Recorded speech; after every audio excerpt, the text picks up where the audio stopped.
দিন আমার কাছে ১৫ বছর বয়সী একটি ছেলে হাজির হল। সে এমন একটি ইচ্ছা প্রকাশ করুক যা শুনে আমি কিছুটা বিস্মিত হলাম। এত অল্প বয়সে এত সাহসের সঙ্গে নিজের মনের কথা বলতে পারা সত্যিই বিরল। আমি ভাবলাম তার কম বয়স ও সরলতার কথা বিবেচনা করে চুপ থাকাই ভালো হবে। তবে সে সময় আমার কিছুটা অর্থের প্রয়োজন ছিল। তাই মনে মনে ভাবলাম এই ছেলেটি তো আমার কোনো ক্ষতি করতে পারবে না। এই ধরনের ব্যাপার সাধারণত ২১ মিনিটের বেশি স্থায়ী হয় না। তাই এটাকে আমার জন্য একটা সুযোগ হিসেবে দেখা যেতে পারে। তারপর আমি সেই ১৫ বছরের ছেলেকে যা ভেবেছিলাম তা আমার সম্পূর্ণ ভুল ছিল। তার বয়স কম হলে কি হবে, সে তো আমার সাথে সারা রাত। বাকিটা গল্পতে বলছি। আমার নাম লিজা। বয়স ১৮। আমি একজন স্বাধীন এবং আত্মনির্ভরশীল মেয়ে, দেখতে বেশ সুন্দর ও আকর্ষণীয়।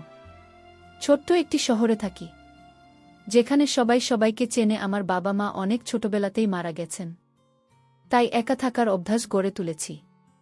জীবনের সরল ধারা বজায় রেখে চলতে পছন্দ করি। নিজেকে নিয়ে অহংকার করার কোনো প্রয়োজন বোধ করি না। শহরের বাইরে আমার শান্তিপূর্ণ একটি বাড়ি আছে, যেখানে গাছপালা ও ফুলের বাগান রয়েছে। সকালে যোগ ব্যায়াম করি এবং বাগানের যত্ন নিই। আর্থিক অবস্থা খুব একটা ভালো না হলেও পরিশ্রম চালিয়ে যাচ্ছি। বই আমার প্রিয় সঙ্গী।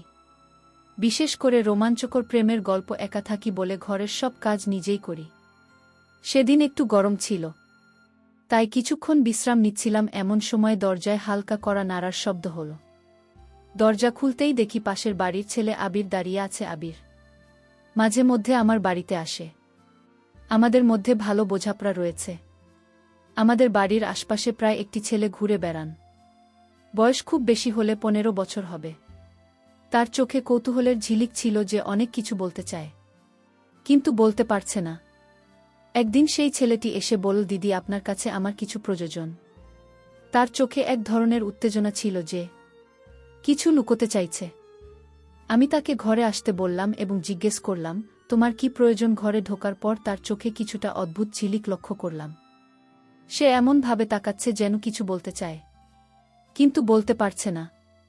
তার দৃষ্টি বারবার আমার দিকে যাচ্ছিল, যা আমাকে কিছুটা অস্বস্তিতে ফেলেছিল। তারপর সে বলল, আমি একা থাকি এবং আপনার সঙ্গে একান্তে কথা বলতে চাই। আমি আপনাকে কোনো অসুবিধায় ফেলবে না, বরং আপনার প্রয়োজনে সাহায্য করব। আমি ছেলেটিকে মাথা থেকে পা পর্যন্ত একবার দেখে নিলাম। উচ্চতায় বেশ লম্বা হলেও বয়সে খুব কম। আমি বিনয়ের সঙ্গে জানিয়ে দিলাম, তুমি এখনো ছোট এবং আমি মনে করি না তোমার বয়স এই ধরনের কাজে উপযুক্ত। কিন্তু সে হেসে বলল, আমি ছোটবেলা থেকেই অনেক অভিজ্ঞতা পেয়েছি। মাত্র ১০ বছর বয়স থেকেই কাজকর্ম করছি। আমার কোনো পরিবার নেই। আমি একাই সব কিছু সামলাই। আমাকে বিশ্বাস করুন। আমি আপনাকে নিরাশ করব না, বরং আপনার প্রত্যাশা পূরণ করতে পারব। তার কথা শুনে আমি সত্যিই বিস্মিত হলাম। এই ছোট্ট ছেলেটি এত কিছু কেমন করে বলছে? বুঝতে পারছিলাম। আমি জিজ্ঞেস করলাম, তোমার বাবা মা কোথায়? সে বলল, আমি একা, বাবা মা নেই। অনেক ঘুরে বেরিয়েছি, এবার এই কাজ শুরু করেছি এবং ভালোই চলছে। এখন আমি এই কাজটা আরও বাড়াতে চাই। তাই আপনার সঙ্গে কথা বলতে এসেছি। যদি আপনি সাহায্য করেন তবে আপনার উপকারে আসতে পারব। তার এই কথা শুনে আমি অবাক হলাম। আসলে আমারও এমন একজন সহকারীর প্রয়োজন ছিল, যে ছোটখাটো কিছু কাজ সামলে দিতে পারবে। তাই তার প্রস্তাব গ্রহণ করলাম। পরবর্তী সময়ে সে আমাকে একটি চুক্তির প্রস্তাব দিল। চুক্তি অনুযায়ী প্রতি মাসে কিছু অর্থ প্রদান করবে, যা আমার জীবিকার জন্য সহায়ক হবে। তবে মনে মনে ভাবলাম, যদি কোনো কারণে সময়মতো অর্থ দিতে না পারে, তবে আমার জন্য সমস্যা হতে পারে। তবে ছেলেটি মাত্র ১৫ বছরের এবং সহজেই তাকে প্রয়োজন অনুযায়ী পরিচালনা করতে পারব। এইভাবে চুক্তি পাকাপাকি করলাম। আমি একা ছিলাম, তাই দোকানটি তাকে ভাড়া দিয়ে দিলাম। সে বল দোকানে সে থাকতে চায়, কারণ তারা বড়জোর বলতে কেউ নেই। এতদিন রাস্তার উপর কাজ করত, এখন দোকানে সেটি চালাবে। এতে আমার আপত্তির কিছু ছিল না। তাকে বললাম, ঠিক আছে, শুধু সময় মতো টাকা দিয়ে দিও। এরপর সে দোকানে নারীদের ব্যবহারের কিছু সামগ্রী এনে সাজিয়ে রাখুন। কিছুদিনের মধ্যেই তার ব্যবসা জমে উঠল। সারাদিন দোকান খোলা রাখতে এবং অনেক মহিলা তার দোকানে কেনাকাটা করতে আসতেন। রাত হলে দোকানে ঘুমিয়ে পড়ত। দীর্ঘদিন ধরে দোকানটি খালি ছিল। আগেও কয়েকবার দোকানটি ভাড়া দিয়েছিলাম, কিন্তু কেউ বেশি দিন এখানে থাকতে পারেনি, সবাই বলতো এই জায়গাটা ব্যবসার জন্য উপযুক্ত নয়। এমনকি আমি ভেবে নিয়েছিলাম দোকানটি আর কেউ ভাড়া নেবে না, কিন্তু এই ছেলেটি শুধু ভাড়াতেই ছিল না, বরং দোকানটির চালিয়ে বেশ জমিয়ে তুলেছে। আশ্চর্যের বিষয় হল, সে দোকানে নারীদের জন্য জিনিসপত্র রাখতে এবং বেশিরভাগ ক্রেতা ছিল নারীরাই। দোকানের কাজের পাশাপাশি সে আমার ছোটখাটো কাজগুলোতেও সহযোগিতা করত। কর্ম এবং বুদ্ধিমান ছিল সে। দোকানে আসা ক্রেতাদের প্রতি তার আচরণ ছিল বেশ আলী এবং জিনিসগুলো সুশৃঙ্খলভাবে সাজিয়ে রাখত, যা আমাকে মুগ্ধ করেছিল। তার দায়িত্ববোধ সময়ের সঙ্গে বাড়ছিল। প্রতিটি জিনিসে অত্যন্ত যত্ন সহকারে পরিচালনা করতে ক্রেতাদের সেবায় মনোযোগী ছিল। এবং তার কাজ ছিল এক ধরনের সততা ও পরিপাটি ছাপ। সে নিয়মিত তার ব্যবসা উন্নতির জন্য নতুন নতুন আইডিয়া নিয়ে আসত, নতুন কিছু কৌশল প্রয়োগ করেছিল, যার ফলে দোকানের বিক্রিও বাড়তে শুরু করল। কিছুদিন পর আমাদের মধ্যে বন্ধুত্ব গড়ে ওঠে আর সে আমার ছোটখাট কাজে সাহায্য করত। যখন খাবার একটু বেশি তৈরি হতো সেটি দোকানে পাঠিয়ে দিতাম। দোকান আর বাড়ির মাঝে ছোট্ট একটা দরজা ছিল। প্রয়োজন হলে সেই দরজা খুলে আবিরের সঙ্গে কথা বলতাম। ধীরে ধীরে আমাদের মধ্যে সম্পর্কের গভীরতা বাড়তে লাগল। আমি নিজেও একাকী ছিলাম, তাই আবিরের সঙ্গে পেয়ে অনেকটাই ভাল লাগছিল। আসলে আমার কোনো সন্তান ছিল না, আর আমার স্বামী সুরেশ গুরুতর অসুস্থ ছিলেন। সংসার চালানো আমার জন্য কঠিন হয়ে পড়েছিল। কেউ কেউ মাঝে মাঝে সাহায্য করলেও দোকান থেকে আসা টাকাটা আমার জন্য বেশ সহযোগিতা ছিল। তাই আবিরের সঙ্গে সম্পর্কটা ঘনিষ্ঠ রাখার চেষ্টা করছিলাম, যে সে দোকান ছেড়ে না যায় এবং আমার এই ছোট্ট আয়ের উৎস বজায় থাকে। কিন্তু আমি জানতাম না যে ছেলেটিকে আমি ছোট এবং সরল মনে করেছিলাম, সে এতটাও সহজ সরল নয়। আমাদের সম্পর্কের গভীরতা বাড়তে থাকলে আমি তাকে আমার বাড়িতে আসার অনুমতি দিলাম। ছোট ছোট কাজের জন্য সে আমার বাড়িতে চলে আসত, আর বাকি সময়ে দোকানে কাটাতো আমার স্বামী সুরেশের। এতে কোনো আপত্তি, কারণ আমার কাছে তখনও 15 বছরের একটি বাচ্চা ছিল। বরং আবিরের উপস্থিতিতে আমাদের জীবনটা অনেকটাই জীবন্ত হয়ে উঠেছিল। আগের মতো একাকিত্ব আর মনোভাব ছিল না। কিছুদিন পর ঋতু পরিবর্তনের কারণে সুরেশের স্বাস্থ্যের অবনতি হতে লাগল। আমার কাছে তাকে হাসপাতালে নেওয়ার মতো টাকাও ছিল না।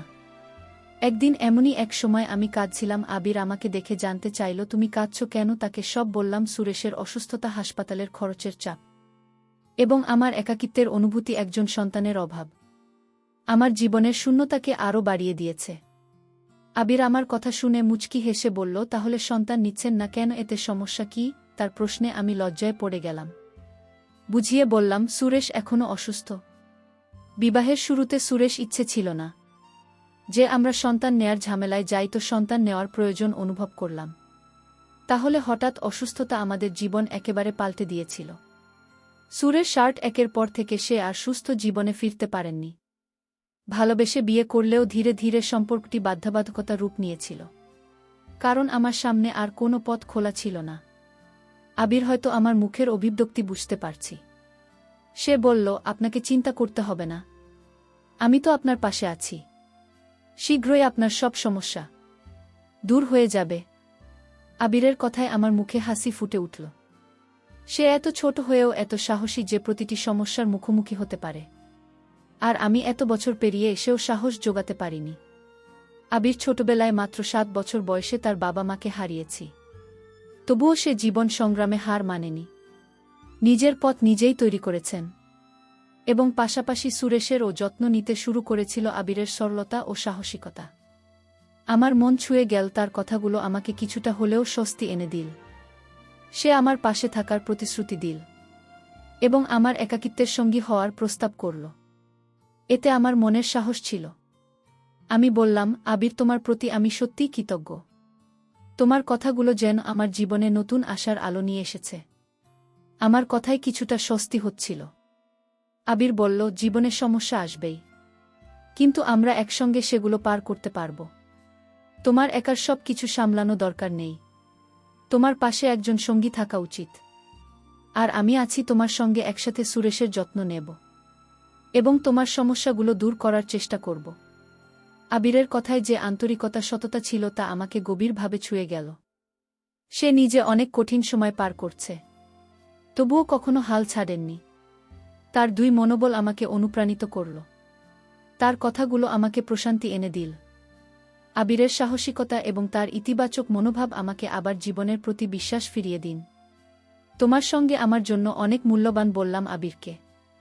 কিন্তু তোমার তো নিজের জীবন আছে, নিজের স্বপ্ন আছে। তোমার এত দায়িত্ব কাঁধে নেওয়ার প্রয়োজন নেই। চিন্তা ও সম্মানের সঙ্গে আমি শান্তভাবে উত্তর দিল, আমি অনেক কিছু হারিয়েছি। জীবনের পথচলা সবসময় সহজ হয় না, কিন্তু যখন আমরা অন্যের পাশে দাঁড়াই তখন এক বিশেষ ধরনের আনন্দ পাই। সুরেশের যত্ন নেওয়া আমার কাছে একটি দায়িত্ব, কারণ আমি জানি তিনি তোমার জীবনে কতটা গুরুত্বপূর্ণ। তার কথাগুলো শুনে আমি এক মুহূর্তের জন্য থমকে গেলাম।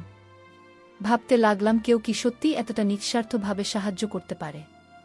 তবে এসব চিন্তা বাদ দিলাম। যখনই আমি কোনো কাজে বাইরে যেতাম, আবির সুরেশের পাশে থাকত এবং তাকে সঙ্গ দিতে।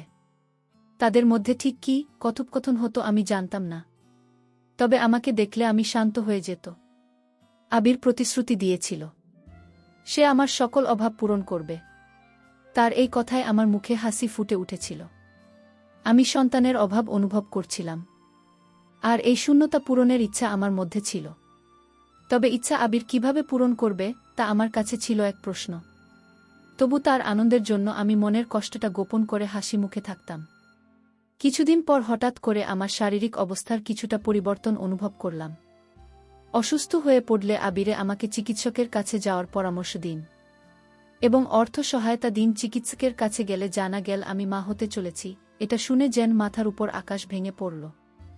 এটা কিভাবে সম্ভব? আমি কাঁপা হাতে রিপোর্ট নিয়ে বাড়ি ফিরলাম। ভয় সুরেশকে বিষয়টি জানালে সে মুচকি হেসে বলল, এটা তো সম্ভব, হয়তো আমি এখন একজন সন্তানের বাবা হওয়ার জন্য প্রস্তুত। যদি ঈশ্বর আমাদের এই সুখবর দিয়ে থাকেন, তাহলে হাসি মুখে গ্রহণ করো। সুরেশের কথায় আমি অবাক হয়ে গেলাম। সত্যি কি আমি সুরেশের সন্তানের মা হতে যাচ্ছি? এটা বিশ্বাস করা কঠিন ছিল, কারণ তার স্বাস্থ্যগত কোনো উন্নতি দেখা যাচ্ছিল না।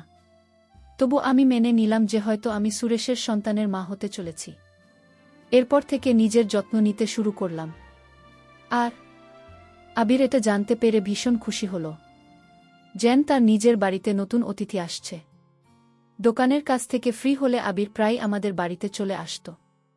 সে নিজেই সুরেশ যত্ন নেওয়ার দায়িত্ব নিয়েছে এবং আমাকে স্বস্তি দিতে নানা কাজে সাহায্য করত।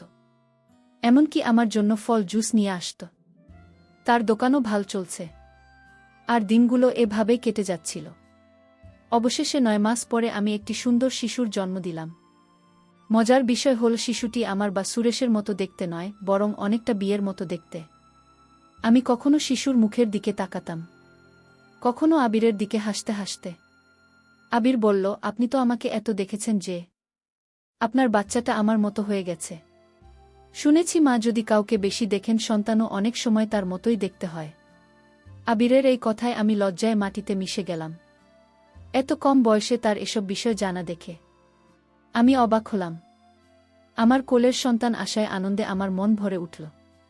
বাড়িতে ফিরে মনে হচ্ছে জীবন যেন নতুন করে বেঁচে উঠেছে। কিন্তু সন্তান হওয়ার পর ব্যয় অনেক বেড়ে গিয়েছিল, আর বুঝতে পারছিলাম না কিভাবে সব সামলে। তখন আবির আমাকে সাহায্য করতে লাগল। সন্তানের খরচের দায়িত্ব সে নিয়েছিল।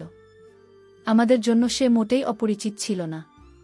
আমি তাকে ছোট ভাইয়ের মতোই আপন ভাবতে শুরু করেছিলাম। তার জন্যই আমাদের অবস্থা এখন অনেক ভালো। ভাবলাম তাকে ছোট্ট একটি ধন্যবাদ জানাব, তার প্রিয় খাবারগুলো রান্না করে খাওয়াব। আবির আসার আগে আমি বাচ্চাটিকে ঘুম পাড়িয়ে রান্নাঘরের কাজে লেগে পড়লাম। কিছুক্ষণ পর আবির এল, তার মুখে মিষ্টি হাসি। আমি তাকে সাদরে অভ্যর্থনা জানিয়ে খাবার করলাম। আবির খেতে খেতে বলল, আপনি দারুণ রান্না করছেন। আপনার সাহায্য করতে পেরে আমি সত্যিই খুশি। তার কথাগুলো শুনে আমার মন ছুঁয়ে গেল। আমি বললাম, আবির, তোমার সাহায্য ছাড়া আমার জন্য জীবনটা অনেক কঠিন হতো। সে বিনয়ের সাথে বলল, আমি যতদিন আছি আপনার কোনো অভাব হবে না। তার কথাগুলো আমাকে আরও আশ্বস্ত করুন। আবিরের সাহস ও সমর্থন আমাকে ও আমার সন্তানকে এক নতুন শক্তি দিল। সময় সাথে সাথে আমার ছেলের সাথে আমার জীবনে একটা স্বাভাবিকতা চলে এল। যদিও আবিরের সাহায্য সবসময় অমূল্য ছিল, তবু আমি নিজেই নিজের পায়ে দাঁড়ানোর চেষ্টাও করেছিলাম। কিছুদিন পর যখন আমার সন্তান 6 মাস বয়সে পৌঁছান, হঠাৎ জানতে পারলাম আমি আবার মা হতে চলেছি। এক মুহূর্তের জন্য অবাক হয়ে গেলাম। এত দ্রুত আমি আবার মা হতে যাচ্ছি। আমার মনে এক ধরনের আতঙ্ক জন্মালেই নতুন সন্তানের দায়িত্ব কিভাবে পালন করব। আমার প্রথম সন্তান তো এখনও ছোট, আর সুরেশের দায়িত্ব আমাকে পালন করতে হচ্ছে। আমার চিন্তা দেখে সুরেশ বলল, ঈশ্বর আবারও আমাদের আশীর্বাদ দিতে চলেছেন।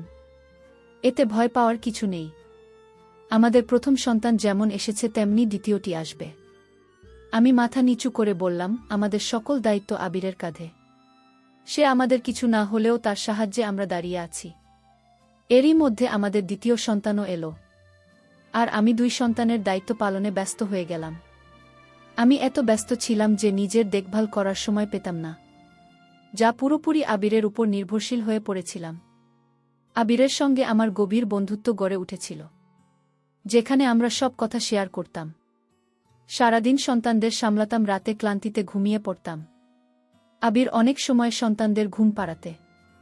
অল্প বয়সে এসে আমাদের পরিবারের দায়িত্ব নিয়েছি, যা আমাকে অবাক করত। আবির কখনো অভিযোগ করত না, বরং আনন্দ নিয়ে দায়িত্ব পালন করত, যা আমার জন্য ছিল শান্তির। তবে মাঝে মাঝে মনে হতো তাকে এত বোঝা দেওয়া ঠিক না। একদিন আবির এসে বলল, আপনি আমাকে পর ভাববেন না, আমি সব করতে পারি। তার এই কথাগুলো আমাকে আশ্বস্ত করত। 3 সন্তানের মা হয়ে আমার জীবন বদলে গিয়েছিল। ভেতরের পুরনো খালি ভাবটা মুছে গিয়েছিল। এই বাচ্চাগুলো আমাকে দাও, তুমি শান্তিতে ঘুমাতে পারবে। আবির হাসি মুখে বলল, আমি খুশিমনে বাচ্চাগুলোর হাতে তুলে দিলাম। সে প্রতিবারেরই